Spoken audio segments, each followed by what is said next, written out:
Hello viewers, আমি স্বাগতা আবারও চলে এসেছি আমাদের পর্তুগাল ভ্রমণের গল্প নিয়ে। গুড মর্নিং, কেমন আছেন সবাই? আজকে আমার দ্বিতীয় পর্বের নতুন এপিসোডে আপনাদের সকলকে স্বাগত জানাই।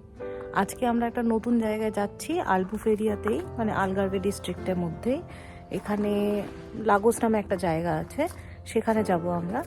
আর তারপর থেকে তার কিছু সাইট সিইং করব। তো এখন নিচে এসছি একটু, এখানে একটু চারপাশে ঘুরে কফি টফি খেয়ে তারপর আমরা বেরিয়ে পড়বো। আগের দিন হোটেলে চেক ইন করার সময় আপনাদেরকে দেখালাম না যে রিসেপশনের পাশে একটা ছোট ক্যাফেটেরিয়া রয়েছে। এখান থেকে কফি নিয়ে এই বাইরে এত সুন্দর রোদ উঠেছে, তাই রোদের মধ্যে একটু ঘোরাফেরা করব। কফিটা শেষ হলে তারপর আমরা বেরোবো সাইট সিইং করতে। সাউথ পর্তুগালের এই স্টেটা আমাদের তিনজনেরই ভীষণ ভালো লেগেছে, কিন্তু আজকেই আমাদের এখানে শেষ রাত। কালকে আমরা চলে যাব নর্থ পর্তুগালের পোর্তো শহরে। সেখানে গিয়ে সেখানের একটা হোটেলে চেক ইন করবো। যেহেতু এখন শীতকাল আর তার উপর এখন ক্রিসমাস চলছে, তাই এখন এখানে ট্যুরিস্ট অনেক কম। তাই আমাদের বাড়িটাও এখানে অনেক কম টাকায় আমরা পেয়ে গেছি। আমাদের এখানে খরচা পড়েছে প্রতি রাতে 80 ইউরোর মতন, মানে ইন্ডিয়ান কারেন্সিতে 7,300 টাকার মতন বলতে পারেন। এই 7,300 টাকায় আমরা কিন্তু এই গোটা অ্যাপার্টমেন্টটা পেয়েছিলাম।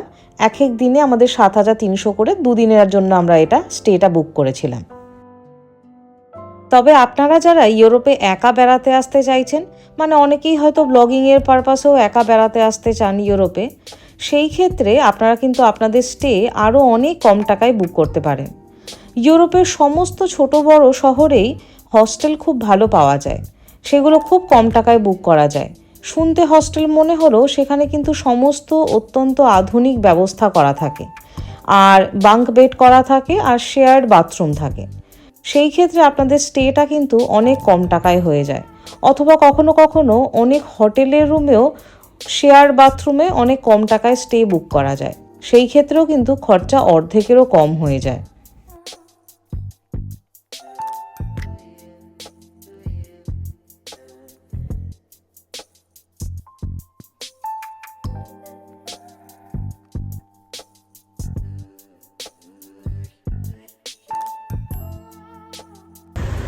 আমরা লাগোস পৌঁছে গেছি। এই আমাদের লাগোসের সমুদ্র দেখা যাচ্ছে, আটলান্টিক ওশান, একদম নীল সমুদ্র।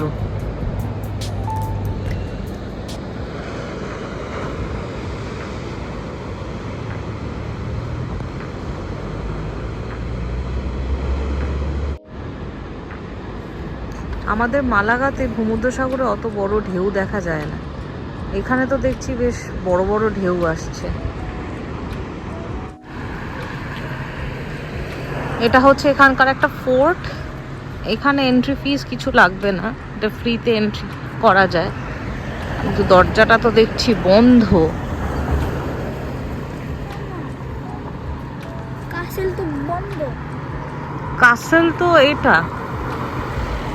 এটা কাসেল, এইটা তো ফোর্ট না এটা কাসেল, আর ওই পাশেটা ফোর্ট। ফোর্টটা তো বন্ধ দেখছি। হ্যাঁ, ফোর্টে তো দেখছি ডোরটা ক্লোজড। চলো কাসেলটা দেখি, ঘুরতে পারি কিনা। হ্যাঁ, ওই ওপেন আছে গেটটা। চলো।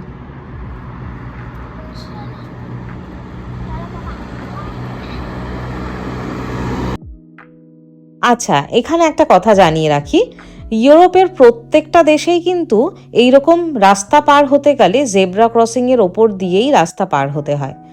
যে কোনো জায়গা দিয়ে কিন্তু চট করে রাস্তা পার হয়ে যাওয়া যায় না দৌড়ে। জেব্রা ক্রসিংয়ের উল্টো দিকে যে সিগন্যাল থাকে, সেই সিগন্যালে যখন সবুজ আলো হয়, তখনই কিন্তু আপনি এগিয়ে গিয়ে রাস্তাটা পার হতে পারবেন। কিন্তু কখনো কখনো এরকম দেখা যায় কিছু কিছু জেব্রা ক্রসিংয়ে এরকম সিগন্যাল থাকে না, সেটা অবশ্য খুব কমই হয়। কিন্তু তাও যদি কোনো গলি বা সরু রাস্তা এরকম হয় যে জেব্রা ক্রসিংয়ের উল্টো দিকে সিগন্যাল নেই, সেই ক্ষেত্রে একটু চোখ কান খোলা রেখে এদিক ওদিক তাকিয়ে আপনি অনায়াসে পার হয়ে যেতে পারেন। তখন যদি কোনো গাড়ি আসে, তখন কিন্তু পেডেস্ট্রিয়ান দেখলে গাড়িটাকে দাঁড়াতে হবে। পেডেস্ট্রিয়ান আগে রাস্তা ক্রস করবে, তারপর গাড়ি আবার রাস্তা পার হয়ে এগিয়ে যেতে পারবে। যেখানে সিগন্যাল থাকে না সেখানে কিন্তু পেডেস্ট্রিয়ানদেরকেই বেশি গুরুত্ব দেওয়া হয়। তারা আগে রাস্তা পার হবে এবং সেই সময়টায় যারা ড্রাইভার রয়েছে তাদেরকে কিন্তু ধৈর্য সহকারে অপেক্ষা করতে হবে। প্রত্যেকটা পেডেস্ট্রিয়ান রাস্তা ক্রস করার পর তারপরেই কিন্তু সে রাস্তাটা ক্রস করে এগিয়ে যেতে পারবে গাড়ি নিয়ে। আর এখানে ট্রাফিক রুলস না মানলে যে চালানটা কাটা হয় তার অঙ্কটা কিন্তু নেহাতি বড়সড়ই হয়। সেই জন্য সকলেই কিন্তু এখানে খুব নিয়ম মেনে গাড়ি চালায় বা রাস্তা পার হয়। এই কাসেলটায় তো ঢোকাই গেল না, এখানেও ঢোকা গেল না, ফোর্টেও ঢোকা গেল না। আজকে সানডে বলে কাসেল আর ফোর্ট দুটোই দেখছি বন্ধ, তাই আমরা এখানে দাঁড়িয়ে সময় নষ্ট না করে একটা দোকান খুঁজছি যেখান থেকে হালকা কোনো লাঞ্চ করে নিতে পারবো। তারপর আমরা এর পরে সাইট সিইংয়ের জন্য চলে যাব। ও আরেকটা জিনিস জানিয়ে রাখি, একটু আগে যে কাসেল আর ফোর্টটার কথা বলছিলাম সেটা কিন্তু খুবই ছোট, খুব একটা বড় কোনো স্ট্রাকচার বা বিল্ডিং নয়। তাই আপনারা যারা লাগোস বেড়াতে আসছেন তারা যদি এই দুটোকে স্কিপ করতে চান তবে অনায়াসেই করে দিতে পারেন। মনে হয় না খুব একটা বিশেষ কিছু এখানে দেখার থাকতে পারে।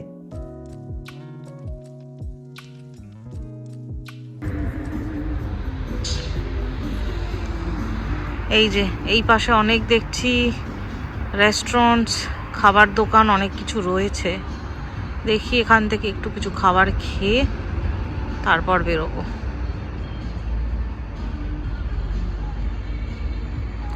আজকে সানডে বলে সব বন্ধ এখানে। মালাগাতেও সানডেতে দোকানপাট বন্ধ থাকে, তবে রেস্টুরেন্টস তো একদম পুরো ফুল থাকে, সবাই বাইরেই খায়। এখানে দেখছি খাবার দোকানপাট, অন্য দোকানপাট সবই মোটামুটি বন্ধ রবিবার। ইউরোপের সমস্ত দেশে রবিবার করেই কিন্তু সব কিছু বন্ধ থাকে, মানে সুপার মার্কেট বলুন বা মল বলুন বা ছোটোখাটো দোকান, সেগুলো রবিবার করেই বন্ধ থাকে। এখানে স্পেনেতেও দেখেছি রবিবার করেই সমস্ত সুপার মার্কেট, মল এগুলো বন্ধ থাকে। শুধু রেস্টুরেন্টস যেগুলো সেগুলো সব খোলা থাকে, কারণ এখানে লোকজনকে মনে হয় না কেউ বাড়িতে রান্না করে, সবাই মনে হয় বাইরেই খাওয়া দাওয়া করে। কারণ যখনই তাকিয়ে দেখি বাড়ির নিচের সমস্ত রেস্টুরেন্ট একেবারে লোকজন গিজগিজ করছে। তবে ক্রিসমাস আর সামার এই দুটো সময় কিন্তু সারা সপ্তাহ সারা মাস ধরে সব কিছু খোলা থাকে। আচ্ছা, এখানে একটা খুব সুন্দর ইন্টারেস্টিং জিনিস বানিয়েছে, আপনাদেরকে দেখাই। যত রকমের ডিসকার্ডেড বটলস হয় সেইগুলো দিয়ে একটা খুব সুন্দর অক্টোপাস বানানো এখানে।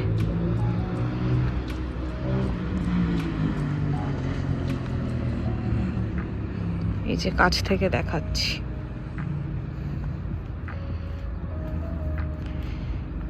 ডিসপোজেবল জিনিস দিয়ে এই পুরোটা বানানো।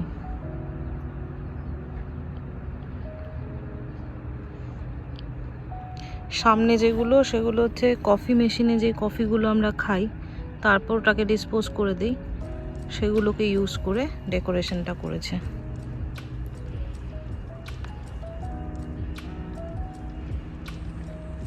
খুব সুন্দর একটা নতুন ধরনের কনসেপ্ট।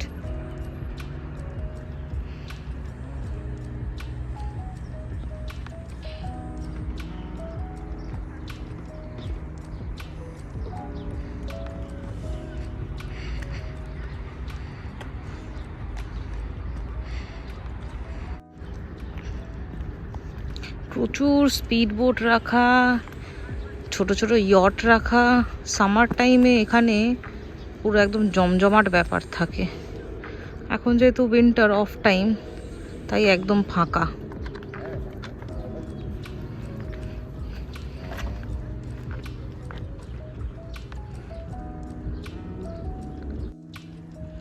আমরা গাড়ি পার্ক করে দিয়ে এখন একটা ভিউ পয়েন্টে এসেছি।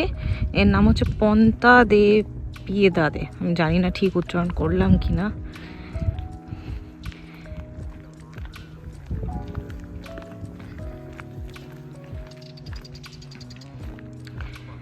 এখান থেকে প্রচুর এরকম কাঠের ট্রেলস বানানো রয়েছে, যেখান দিয়ে সবাই হুইল চেয়ারে করেও যেতে পারে।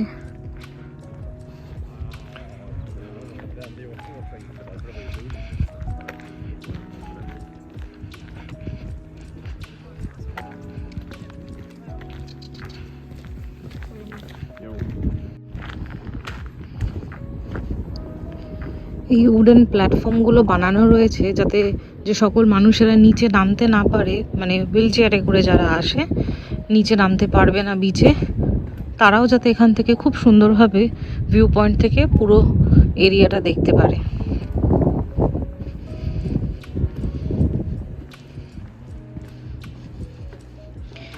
চারিদিকে নীল আটলান্টিক সমুদ্র দেখা যাচ্ছে, দেখুন।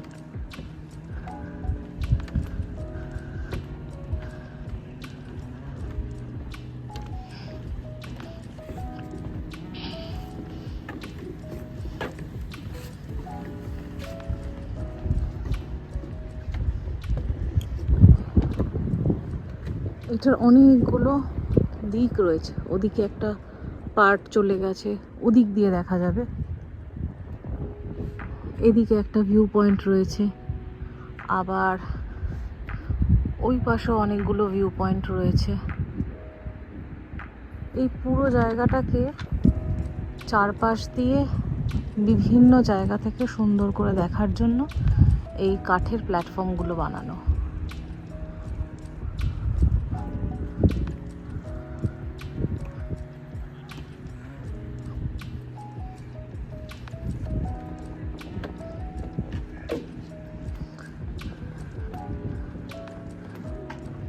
আটলান্টিকের রংটা একদম গভীর নীল।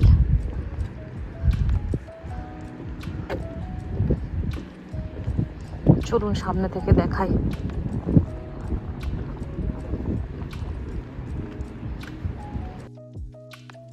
ও, আপনাদেরকে তো জানানোই হলো না যে শেষমেশ আমরা লাঞ্চে কি খেলাম। আমরা যেখানে দাঁড়িয়ে হল্ট নিয়েছিলাম, বললাম না যে ওই পারে কতগুলো রেস্টুরেন্ট দেখা যাচ্ছে, সেখানে গিয়ে দেখলাম একদম গুটি কতক হাতে গোনা রেস্টুরেন্ট রয়েছে, আর সেখানে বেশিরভাগই সি ফুড পাওয়া যাচ্ছে। তো আমরা ঠিক করলাম যে সি ফুডগুলো তো খাওয়া যাবে না, কারণ না যেগুলো মেনুতে ছবি দেওয়া ছিল সেগুলো বড় অদ্ভুত দেখতে ছিল। এবার অদ্ভুত বলতে মানে একদমই কাঁচা লাগছিল দেখতে। আমাদের তিনজনের সমস্যা হচ্ছে, আমরা কাঁচা ভেজিটেবল বা অন্য জিনিস দিলে হয়তো খেয়ে নিতে পারি, তবে মাছ মাংস এগুলো কাঁচা দিলে ঠিক খাওয়া যায় না। মানে ওগুলো একদমই দেখে মনে হচ্ছিল যেন কাঁচা। এখানে লোকজন তো আবার কাঁচা খাবার খেতে বেশি পছন্দ করে, যদি একটু নুন গোলমরিচ দিয়ে সেদ্ধ করা থাকে সেটাও কিন্তু অনায়াসে সুন্দর লাগে, খেয়ে নেওয়া যায়। কিন্তু তাই বলে একদম কাঁচা কাঁচা খাবার ও যেন গলা দিয়ে নামতে চায় না। তাই সেই রিস্ক না নিয়ে আমরা গুগলে খুঁজলাম যে পাশে কোথায় বার্গার কিং বা ম্যাকডোনাল্ডস আছে। তো আমরা পাশে একটা বার্গার কিং পেলাম, ওখান থেকে খাবার খেয়ে নিলাম। তবে ইউরোপের স্থানীয় মানুষেরা যে খাবারটা খায়, মানে একদমই তেল মশলা থাকে না, শুধুমাত্র নুন গোলমরিচ আর অল্প কিছু স্পাইসেস দিয়ে বানানো থাকে, সেটা কিন্তু স্কিনের জন্য ভালো, চুলের জন্য ভালো, এবং পেটের জন্য তো অবশ্যই খুবই ভালো। কিন্তু আমাদের যাদের একটু তেল মশলা এসব দিয়ে খাবার খেয়ে অভ্যস্ত আমরা যারা, তাদের জন্য এই বয়সে এসে টেস্টটা বদলানো একটু খুব মুশকিলের ব্যাপার। তাই স্পাইসি কোনো খাবার খেতে গেলে হয় বাড়িতে বানিয়ে খেতে হয়, আর না হলে বাইরে কোনো ইন্ডিয়ান রেস্টুরেন্ট খুঁজে সেখান থেকে খেতে হয়। হ্যাঁ, তবে এখানে কিন্তু চকলেট, পেস্ট্রি, আইসক্রিম এইগুলো দুর্দান্ত পাওয়া যায়, আর কফিটাও কিন্তু খুব ভালো পাওয়া যায় এখানে।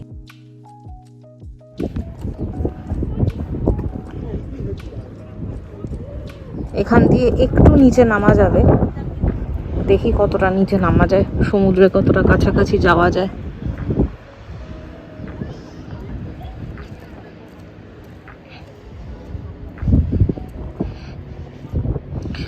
রাস্তাটা তো বেশ ভালোই, এখনো অবধি কোনো স্লিপারি বা কোনো বিপজ্জনক তো কিছু দেখছি না, বেশ সুন্দরভাবেই অ্যাক্সেস করা যাচ্ছে।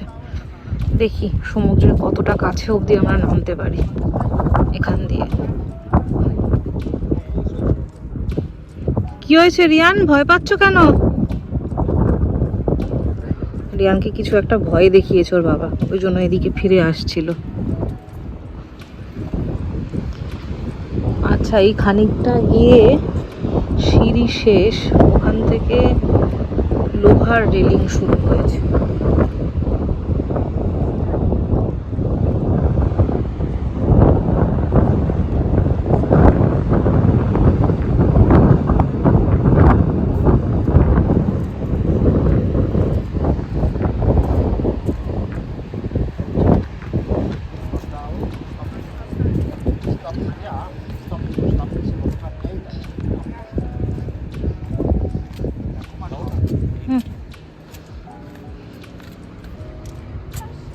ওয়াও, অপূর্ব সুন্দর এই জায়গাটা, অপূর্ব সুন্দর, ভীষণ সুন্দর।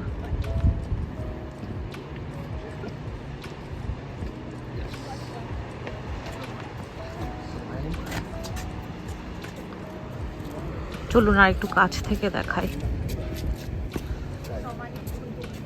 Ja? Ja, maar ja, ze wil het toch zien? Dan gaat ze het zien. Dan moet weer straks naar boven komen lopen, hè? Ik weet het niet. Oké. Ja, dan moet je niet gaan.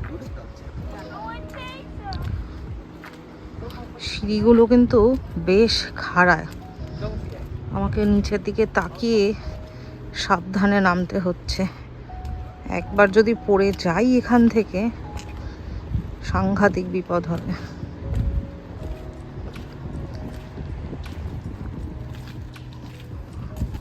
ও দুর্দান্ত দৃশ্য, দেখুন একবার।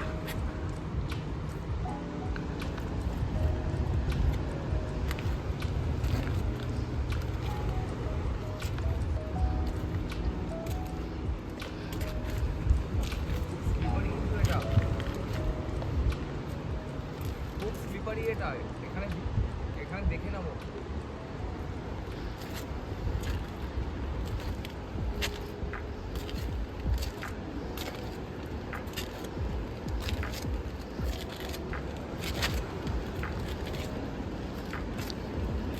সিঁড়ির মধ্যে বালি থাকায় আরো slippery হয়ে গেছে, এটা প্রচন্ড পা টিপে টিপে নামতে হচ্ছে।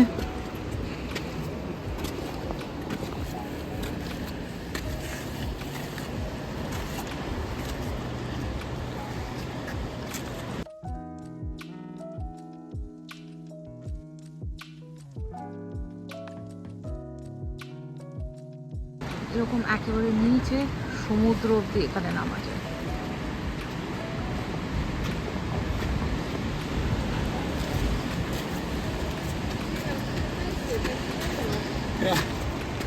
Oh, sorry. It's okay.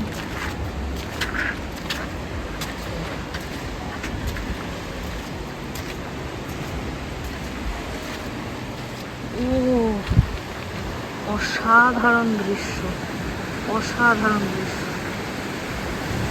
সত্যি। এর কোনো ভাষায় আমি ভাষা খুঁজে পাচ্ছি না এর বর্ণনা করার মতন। অসাধারণ দৃশ্য।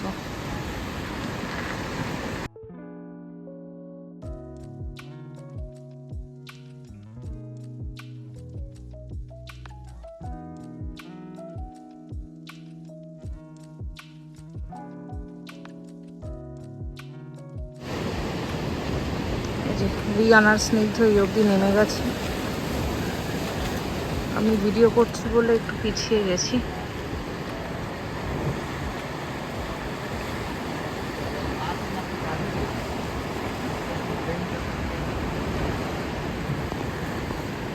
সামনে একটা এরকম গুহার মতন রয়েছে।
এখানে একটা ছোট্ট সিঁড়ি আছে, এখান দিয়েও মনে হয় না, আমি নামছি না।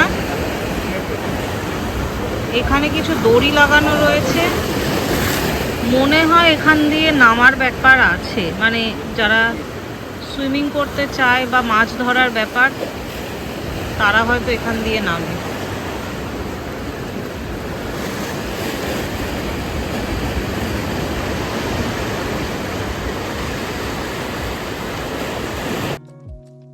এখন আমরা ওই যে ভিডিও শুরুতে দেখালাম কিছু কাঠের ট্রেল রয়েছে, সেই কাঠের ট্রেল ধরে একদম অন্য সাইডের থেকে সমুদ্রটা কেমন লাগে সেটা দেখছি।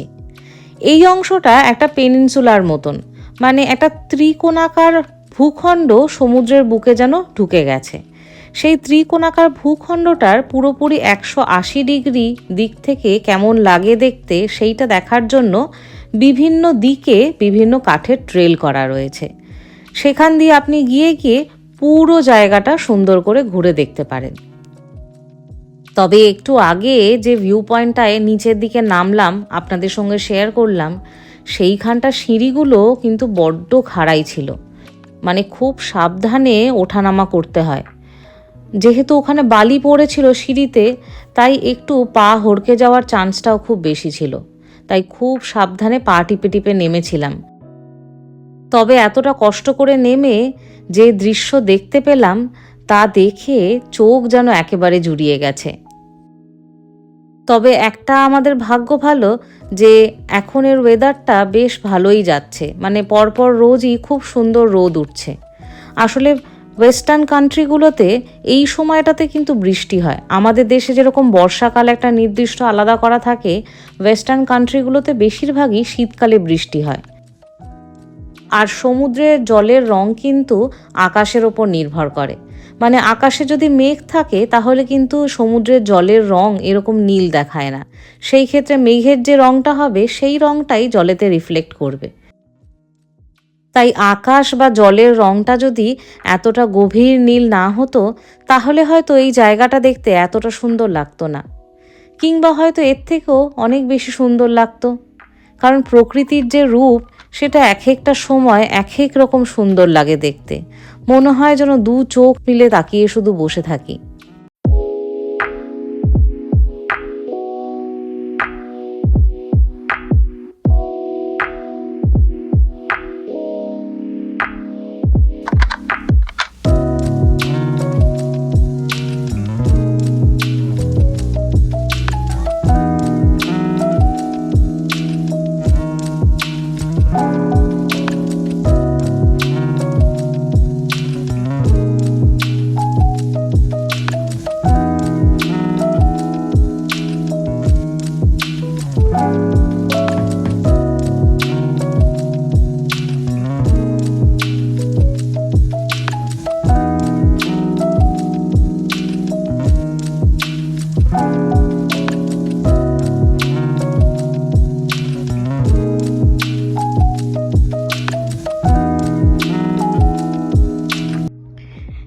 এবার একটা ভিউ পয়েন্ট দেখতে যাচ্ছি, এটা বলছে সানসেট ভিউ পয়েন্ট। তবে এই তো সূর্য দেখছেন, এখনো সানসেট হতে মোটামুটি অনেকক্ষণ টাইম বাকি। এক্ষুনি তো সূর্য হরাইজন অব্দি নামবে না, বেশ অনেকটাই সময় বাকি। তো আমরা ততক্ষণ থাকবো না এখানে, চলে যাব সিটি সেন্টারের দিকে। তাও একটু ভিউ পয়েন্টটা দেখে আসি, সেখান থেকে কিরকম দেখা যাচ্ছে সিনিক বিউটি। এই রাস্তাটা একদম জঙ্গলের মধ্যে দিয়ে, জানি না কোথায় গিয়ে এন্ড হবে। এই দূরে এখান থেকে সমুদ্র দেখা যাচ্ছে, কিন্তু রাস্তাটা একেবারেই জঙ্গলের মধ্যে দিয়ে যেতে হচ্ছে। চারিদিকে বাঁশ গাছ, ছোট ছোট বাঁশ গাছের মধ্যে দিয়ে আমরা যাচ্ছি।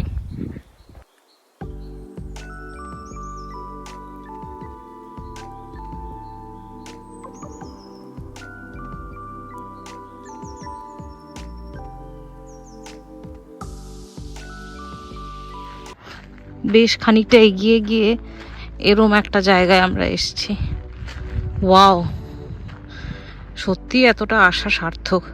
চলুন আপনাদের দেখাই, দেখুন কেমন জায়গাটা, অপূর্ব সুন্দর দৃশ্য। আমরা যদি সানসেট অবধি দেখতে পারতাম, থাকতে পারতাম এখানে, তাহলে ভীষণ ভালো হতো। সত্যি এখান থেকে সূর্য অস্ত যাওয়া দেখা অত্যন্ত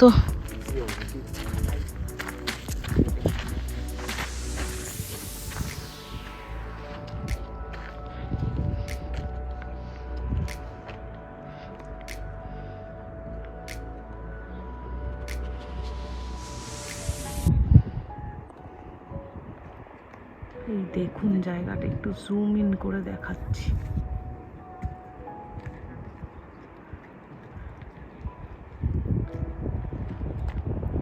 সমুদ্রের ঢেউ আছড়ে আছড়ে পড়ছে পাড়েতে,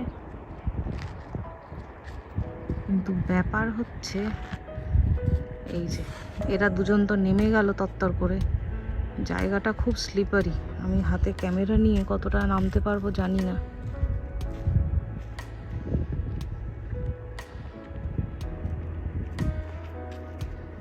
Can go up.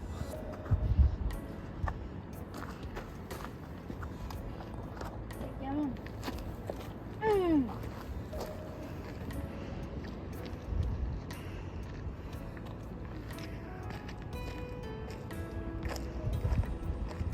জায়গাটা খুব স্টিপ, নিচে নামাটা খুব বিপজ্জনক।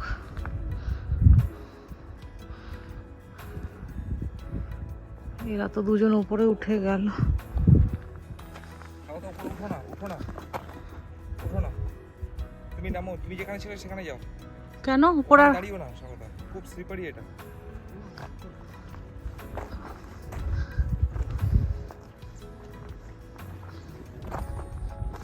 আমার জুতোটা সুপার গ্রিপ।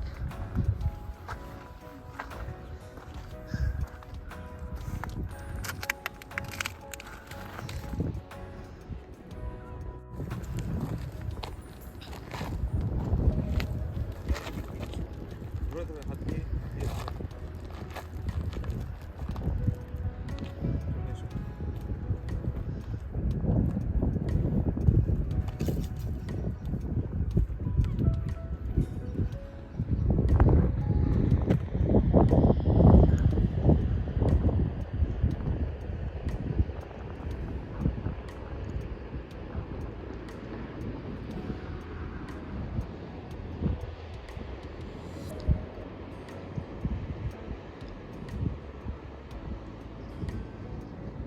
আমরা একটু একটু করে হাইকিং করতে করতে বেশ অনেকটা পাহাড়ের উপরে উঠে গেছি।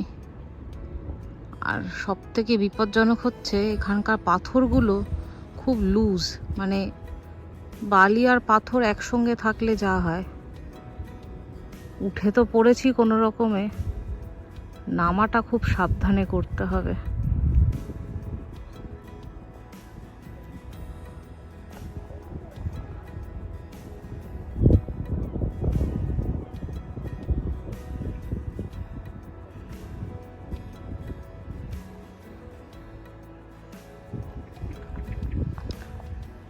এবার আমিও একটু চেষ্টা করি এই পাহাড়ের উপরে ওঠার। এখন সময় বিকেল 5টা মতন বাজে, এরপর ঝপ করে সন্ধে হয়ে যাবে। সেই জন্য আমরা তিনজনেই খুব সাবধানে পাহাড় থেকে নেমে আস্তে আস্তে সিটি সেন্টারের দিকে গেলাম বেড়াতে। খুব শীত করছে বলে এখানে একটু কফি খেয়ে তারপর পাশে কোনো ইন্ডিয়ান রেস্টুরেন্ট থেকে খাবার কিনে হোটেলে গিয়ে নেটফ্লিক্স দেখতে দেখতে খাবারটা খেয়ে শুয়ে পড়ব। কারণ কালকে একটু সকাল সকাল বেরোতে হবে, কালকে অনেকক্ষণের ড্রাইভ রয়েছে। একদম পর্তুগালের সাউথ থেকে আমরা যাব পর্তুগালের নর্থে পোর্তো শহরে। আমার আজকের ভিডিওটা ভালো লাগলে অবশ্যই একটা লাইক করবেন আর আমার চ্যানেলকে সাবস্ক্রাইব করবেন। আগামী পর্বে আমাদের পর্তুগাল ভ্রমণের নতুন গল্প নিয়ে দেখা হচ্ছে পোর্তো শহরে। সবাই ভালো থাকবেন, সুস্থ থাকবেন।